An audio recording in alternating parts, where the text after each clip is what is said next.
In this video, I'm demonstrating the process required to realign the posture of a thoroughbred back type. This case study is of a pink-papered Westphalian mare. By the age of 7, she was in a sorry state. She changed hands and her next owner began a program of rehabilitation. She repaired the stretched ligaments between the second and third vertebrae, eased the tension in her body, treated her ulcers and taught her the foundation of good groundwork, and made her a much happier and more manageable horse. She now had a healthy body, but still bore the mental scars of being pushed too hard too young. Behaviour which I'm sure started in a response to pain has become her defence mechanism, and she resorts to rearing to intimidate and avoid doing anything she was worried about. The slightest pressure from the rider and she could become a danger to ride. She was also aggressive with other horses in the field, unable to load without sedation, and would rather bite than look at you in the stable. Unable to resist a horse who needed rescuing, I agreed to take her on and I bought her for £1. It's an unusual situation as she's in good physical condition because of the rehabilitation she received, but because of her bad behaviour, it prevented her from progressing as she should have done. Since she's fit and healthy, it's been a shorter process to realign her posture than would usually be possible for a thoroughbred back type.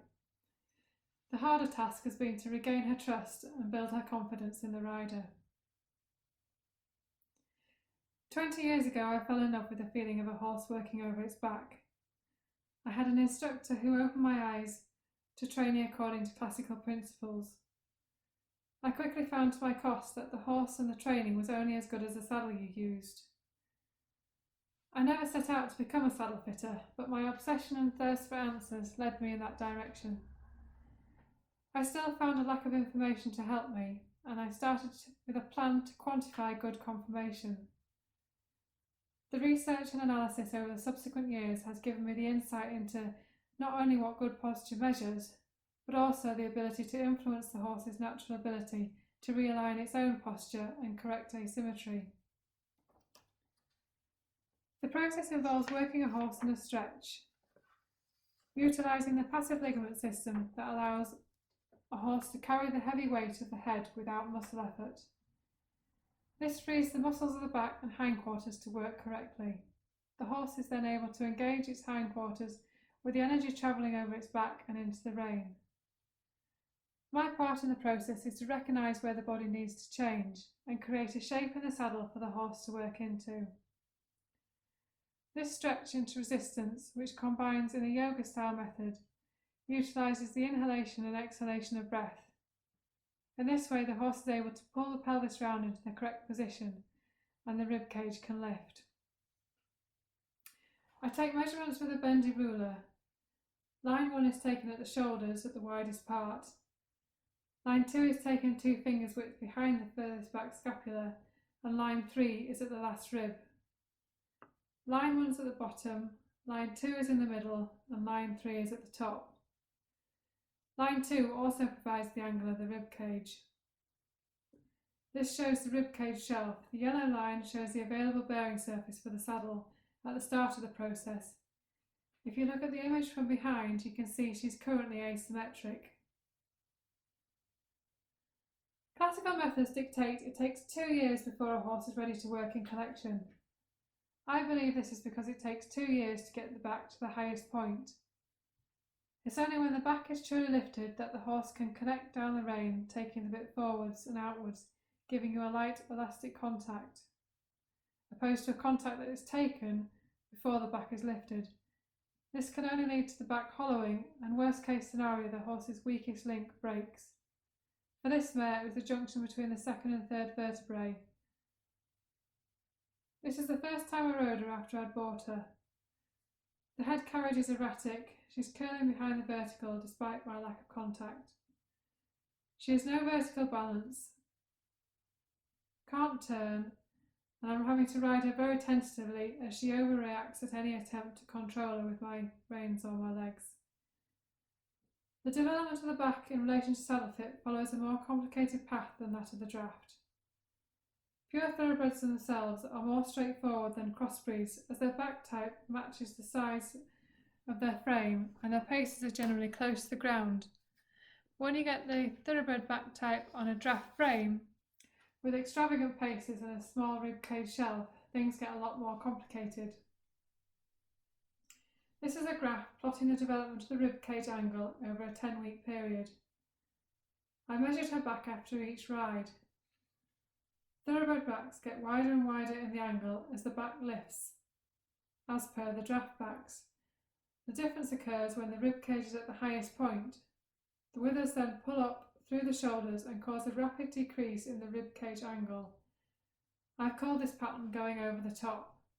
This doesn't occur in draft backs. This is a photograph showing a posture towards the end of the first phase of development. The drawing of a back shows the ribcage angle measuring 116 degrees. As the back develops, the junction box gets bigger. This is where you have the overlap of the latissimus dorsi, longissimus dorsi and the thoracic trapezius muscles, and this mare, the ribcage shelf, is now smaller. In relation to saddle fit, the gullet now needs to be wider to allow increased musculature. The ribcage shelf has decreased in size, therefore the bearing surface for the saddle to sit on has also decreased. This makes saddle fitting more challenging. The first stage of training a horse to lift its back is the engagement of the hindquarters. By working the horse in a stretch, the passive ligament system created by the nuchal ligament and the supraspinaeus ligament enables the horse to develop the posterior muscles unencumbered by the weight of the rider. Comparing the first video to now, you can see the back behind the saddle has lifted, the neck has lengthened, the angle in the throat has opened up and she is starting to take the connection down the rein. Although she's not on the forehand, there's no moment of suspension at this stage. Until the withers have lifted to the highest point, the frame needs to stay low. She's now gaining confidence and trust, and the rearing and dangerous behaviour has all stopped. At the 10-week period, she goes over the top, and her withers lift out of the rib cage and the angle of the ribs decrease. The neck has lengthened and rounded, and the weight distribution is across all 4 feet rather than the goat stance. From behind you can see the asymmetry has been corrected, and the shoulders are much wider now the rib cage is pulled up between them, and the musculature over the withers has dramatically increased. Comparing the drawings, the before on the left has the same rib cage angle as the present day. However, the gullet now needs to be much wider to allow for the new muscle development. But the surface available for the saddle to sit on has decreased. For this reason, it's essential that an adjustable saddle provides not only changes in the angle, but also the radius between the angled arms of the head plate. Modern sport horses typically possess thoroughbred, Arabian and draft horse bloodlines. The expensive dressage foals that come out of the womb with a trot to die for will more than likely have a draft back type, as previously discussed in another video. Thoroughbreds were designed to gallop, carrying the weight on the forehand.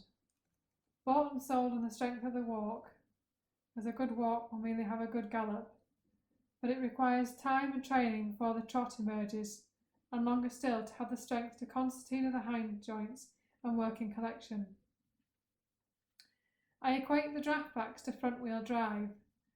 The lift off the ground is through the shoulders, which is why foals are born with the ability to produce phenomenal movement without conditioning. Thoroughbred back types are more like rear wheel drive and can't shortcut the time it takes to train and condition to produce the equivalent trot to the draft backs. Having realigned this mare's posture, it gives me the best chance of working through the behavioural problems and hopefully secures her a long and happy future. I hope you've enjoyed my video. This is Liv McGann and Live Life Saddles.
This doesn't happen with draft backs.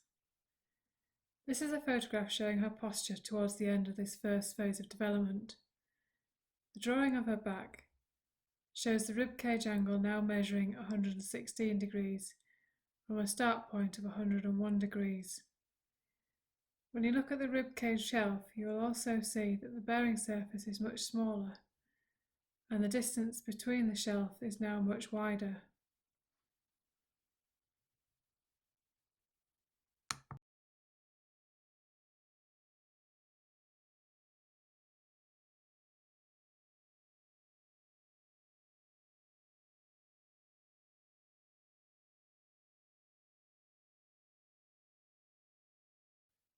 Classical methods dictate it takes 2 years before a horse is ready to work in collection.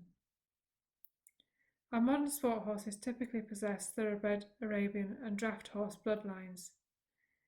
The expensive dressage foals that come out of the womb with a trot to die for will more than likely share common attributes. 1. A draft back type, as previously discussed in another video, and 2. Withers higher than or level with the croup. This type of conformation enables shortcutting the 2 years it should take to produce a horse and leads to 3-year-olds who look like finished horses. However, thoroughbred was